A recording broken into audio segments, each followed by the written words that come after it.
Capítulo 140 Aqueles que lembram. Um pouco antes, assim que Kioran retornou e encontrou os irmãos Roni e Rania, vários outros acontecimentos ocorreram com alguns que não se esqueceram dos eventos das mudanças. Aya era uma delas. Quando Aya recobrou os pensamentos, se encontrou em pé, olhando o pátio através da janela do seu escritório. Tudo estava tranquilo sob um calmo sol da tarde. Ela levou a mão à barriga imediatamente e virou-se à procura de alguém, ficando em alerta. O escritório estava normal, 2 titãs de Ricardo trabalhavam arrumando documentos, César estava tomando uma xícara de chá sentado perto da mesa, tudo muito calmo, o que deixou Aya um tanto quanto perdida. Aya virou-se, voltou a olhar a janela mais uma vez, se certificando que o castelo estava mesmo inteiro. Pelos pensamentos, ela teve uma rápida conversa com Yoda e o mesmo disse que Eren estava bem e que não ocorreu qualquer ataque em nenhum momento. Aquilo não a satisfez. César, onde está Kioran e Lara? Perguntou Aya, se virando para César. Kioran saiu com os irmãos Roni e Rania. Princesa, eu não conheço nenhuma. Lara disse César sem se preocupar, continuava bebendo tranquilamente seu chá. Roni e Rania. Isso é impossível. Esses 2 irmãos não estão com Lucas. Ele não estava atrás de Kioran. E como estou bem? A princesa soltou tudo de uma vez, deixando não só César confuso como os outros 2. Princesa, se acalme, disse César agora, demonstrando um pouco de preocupação e se levantando de seu lugar e observando a princesa. Ele ainda não sabia o que deveria fazer. Acho que você teve algum tipo de sonho. Eu não sei de nenhum Lucas e nenhuma Lara. Os protetores de Kioran são os irmãos e foram treinados por seu pai. Não acredito que haja nada de errado sobre isso, disse ele. Aya ainda ficou olhando confusa para César. Ela não tinha nada mais a dizer a não ser confirmar com mais alguém a história. Nem vocês 2 não se lembram de que fomos atacados? Perguntou ela, se dirigindo aos 2 da mesa de Ricardo. Não, senhora, responderam eles em coro. Aya ficou ainda mais confusa e se afundou na poltrona. Não muito longe, em meio a uma floresta em cima de um morro. Yasmin recobrou sua consciência em cima do cavalo. Ao seu lado estava seu general de ataque Guren e mais alguns homens. Ela observou em volta com um sentimento estranho de que não deveria estar ali e que aquilo ela já havia presenciado antes. Então, princesa, quando vamos começar? Minha bunda já está doendo de estar em cima desse cavalo, perguntou Guren. Então ela correu os olhos ao fundo e lá estavam os mesmos 7 titãs que ela já havia julgado. Era muita coincidência ser tudo apenas um sonho ou parte de um pensamento. Diferente de Aya, Yasmin vinha ao mundo com possibilidades de tudo ser possível de acontecer, e se ela estava vivenciando o mesmo dia pelo qual já passou, só havia uma razão: a mão de um deus estava envolvida nisso. Guren, por acaso você não notou nada de estranho? Perguntou Yasmin, se virando para seu general antes de tomar qualquer atitude. Algo de estranho? Não, senhora, confirmou ele sem fazer ideia do que Yasmin perguntava. Pela cara normal dos homens de Guren, Yasmin nem precisava continuar as perguntas. Por alguma razão, ela percebeu que somente ela se lembrava, ou acreditava que seria só ela. Podem matar todos eles, ordenou ela, voltando a olhar os 7. E o julgamento? Perguntou Guren, curioso. Eles são culpados. Depois terá um grupo de 4 titãs a alguns quilômetros ao sul, perto da fronteira de Haia, eles estarão acompanhando um comerciante em uma carruagem vermelha e dirão que estão trabalhando para o mesmo. Matem todos sem misericórdia, até mesmo o comerciante humano. Yasmin sentia repulsa de qualquer um depois de seu julgamento, pois ela conseguia ver toda a verdade por trás de qualquer pessoa que julgasse. Se a senhora tem certeza, então deixe tudo conosco. Guren na mesma hora desmontou do cavalo junto com seus homens. Não voltarei para o castelo nas próximas 24 horas, cuide de tudo enquanto eu estiver fora, disse ela antes que seus homens partissem. Entendido, respondeu Guren sem preocupação. Yasmin era uma mulher poderosa que sabia como se virar. Todos conjuraram as armaduras e avançaram correndo para a primeira batalha contra os 7. Yasmin apenas os olhou partindo. Ela já tinha novos planos, como por exemplo, se preparar para pegar o homem que venderia o quadro para o casal. Muito longe dali, beirando a ilha, o imenso navio ancorava. André tinha acabado de propor todo o seu plano de como passar por Raul sem chamar atenção.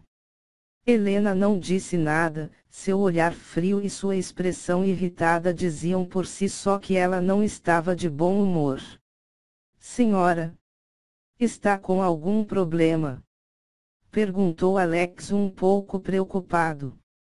Helena continuou ignorando. Tudo que ela havia conquistado esses dias havia sido destruído com o retorno no tempo. Ela não pôde deixar de se sentir irritada. Era o poder que ela mais odiava quando era usado pelos deuses. Alguma coisa aconteceu e os deuses tiveram que apelar para mexer no tempo. Senhora, insistiu André. Se Helena não estava bem, suas filhas também não estavam.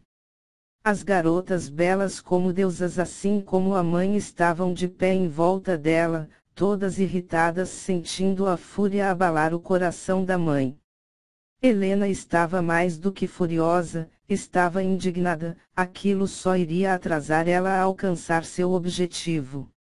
André, preste atenção, subindo algumas ruas ao norte você encontrará um estabelecimento de bebidas. Haverá alguns comerciantes e você irá pechinchar nosso navio. Compre também 4 carruagens com o dinheiro. André não entendeu porque Helena estava de tão mau humor e também preferiu não perguntar. Helena não era uma mulher que costumava repetir uma ordem. Helena esperou os comerciantes virem ao navio e confirmar o negócio com André. Ela e as meninas esperaram escondidas na água. Depois que André vendeu o navio e comprou as carruagens, Helena finalmente podia pôr seu plano em ação. Ela ainda esperou ele dar algum dinheiro aos humanos do navio, permitindo que eles pudessem voltar para casa, ficando apenas com os mesmos 3 da última vez. Com as carruagens seguras perto do navio, Helena sorriu, conjurando sua outra espada Encanto do Mar. Vou balançar essa cidade um pouco, disse Helena com um sorriso frio. Essa outra espada tinha a lâmina azul transparente. Havia também escritas em outra língua que dizia: sou aquela que comanda o mar e com ele faço o que quiser. O punho da espada era escuro e cheio de espinhos tanto para baixo quanto para cima. No meio dos espinhos tinha um espaço redondo, dos 2 lados. Quando Helena levantou a espada segurando firme em sua mão direita, os espaços redondos se abriram e 2 olhos azuis surgiram, pareciam vivos olhando para os lados. Ela estava com todo o seu pessoal na beirada do mar. Nem mesmo André conseguiu ficar totalmente calmo imaginando o que Helena faria com uma espada poderosa como aquela e qual era toda a extensão do poder dela. A aura de Helena era gigantesca e fria como a de uma criatura maligna que desejava destruir o mundo. Senhora, o que vai fazer? Perguntou André.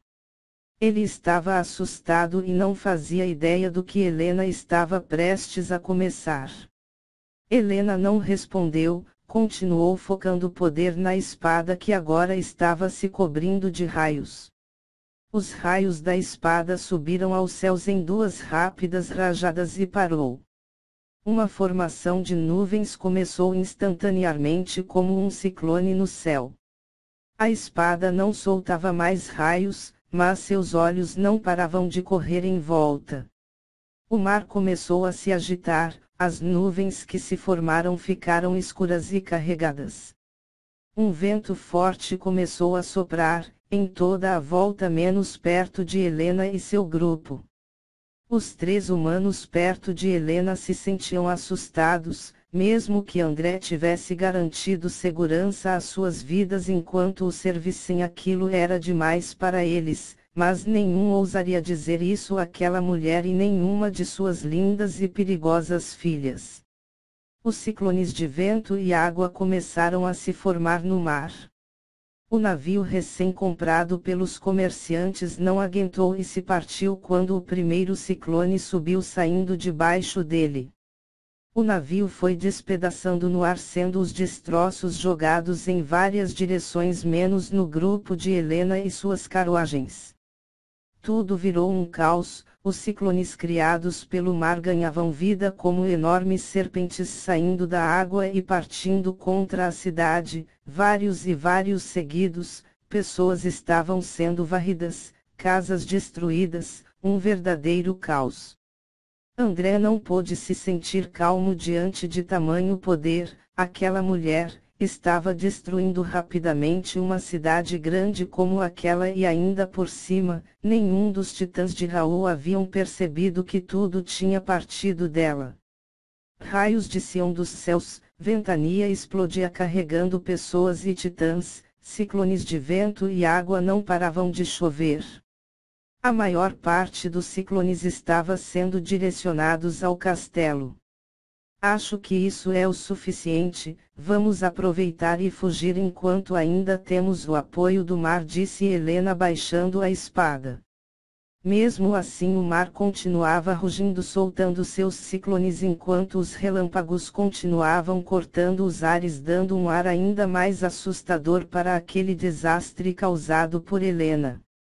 Todos se ajeitaram nas carruagens e partiram. Sobre o comando de Helena, nenhuma das forças da natureza o atingiram e mesmo que uma casa estivesse sendo destruída do lado deles, nenhum dos destroços o acertavam.